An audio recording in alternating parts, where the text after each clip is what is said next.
Zəngəzur dəhlizi fəaliyyətə başlamalı və təhlükəsiz olmalıdır. Yəni, Azərbaycan vətəndaşları bu 40 kilometrdən çox məsafəni təhlükəsiz keçə bilməlidirlər. Güclü təhlükəsizlik zəmanətləri olmalıdır.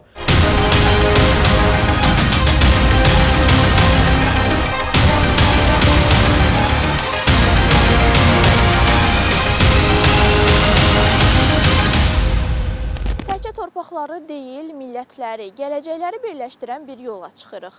O yol ki, Cənubi Qafqazda yeni bir regional əməkdaşlığın başlanğıcı ola bilər. Hələ Bakıda, yolun başındayıq. Mənzil başı sizə də maraqlıdırsa, ekrana yaxın əyləşin.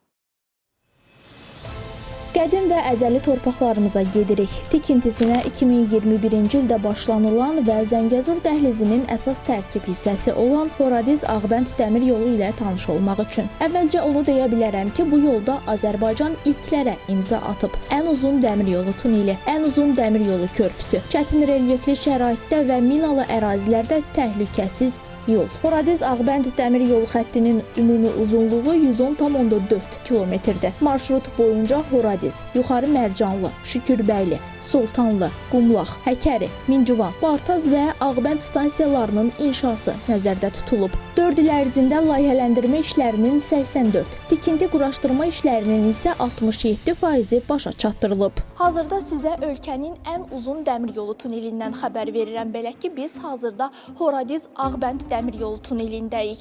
Ümumi uzunluğu 1071 metr olan tuneldə 65% işlər artıq yekunlaşıb. Layihə çərçivəsində 9 stansiyanın, 40 körpünün, 26 avtomobil keçidinin, 4 tunelin, 3 qaleriyanın və ümumilikdə 500-dən çox mühəndis quruluğunun tikintisi həyata keçirilir. Qapalı sulla inşa edilən tunellərdə qazma işləri yekunlaşıb, dəmir beton işləri bitmək üzrədir. Açıq sulla inşa edilən tuneldə isə beton sıva işləri sürətlə davam etdirilir. Birinci mərhələdə demək olar işlərin böyük hissəsi tamamlanıb. Artıq dəmir yolu vasitəsilə Araz İqtisadi Zona Sənaye Parkına yüklərin daşınması yerinə yetirilir.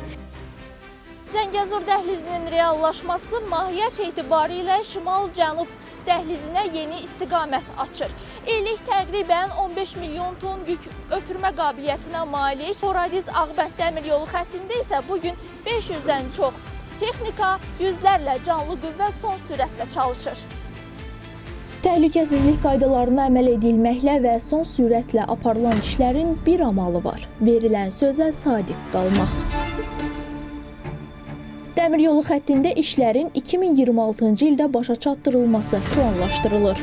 Ağbənd dəmir yolu xəttinin istifadəyə verilməsi ilə regionda iqtisadi fəallıq artacaq. Bu yol vasitəsilə yük və sərnişin daşımaları üçün yeni imkanlar yaranacaq. Yerli kənd təsərrüfatı və sənaye məhsullarının daşınması asanlaşacaq. Nəticədə bu yol ölkəmizin iqtisadi inkişafına töhfə verəcək. Zəngəzur dəhlizi nəinki Azərbaycanın, ümumilikdə regionun tranzit imkanlarını genişləndirəcək. Zəngəzur və Bakı-Tiflis-Kars bir-birinə alternativ olmaqla Türkiyə və Azərbaycan arasında nəqliyyat əlaqəsinin fasiləsini təmin edəcək. Eyni zamanda təbii ki, Türkiyənin Orta Asiya ölkələri ilə əlaqəsini sıxlaşdıracaq, rahatlaşdıracaq. Hindistan və İrandan gələn yüklər Naxçıvan vasitəsilə birbaşa demək Avropaya, hətta Şimali Avropaya qədər rahat şəkildə daşına biləcək.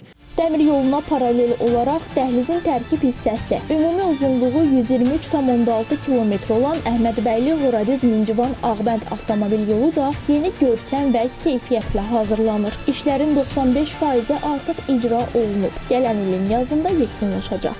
Yolun 78 kilometr hissəsi 6 cərgəli, qalan 45,6 kilometr hissəsi 4 cərgəli olaraq tikilmişdir. Yolun üzərində 28 ədəd körpü inşa olunmuşdur ki, bunlardan da 16-sı su keçidlərinin üstündə, qalanı isə yol ötürücüdür. Körpülərdən başqa 8 ədəd qovşaq və ümumi uzunluğu 12 kilometrdən bir qədər artıq olan 3 ədəd tunel inşa olunmuşdur. Yeni infrastruktur, yeni həyat deməkdir. Horadiz-Ağbənd dəmir yolu təkcə reyslərlə yox, həm də böyük ümidlərlə döşənir. Bu yol zəfərin, qaydışın və inkişafın yoludur. Sevda Xanaliyeva, Rahim Mustafayev, Real.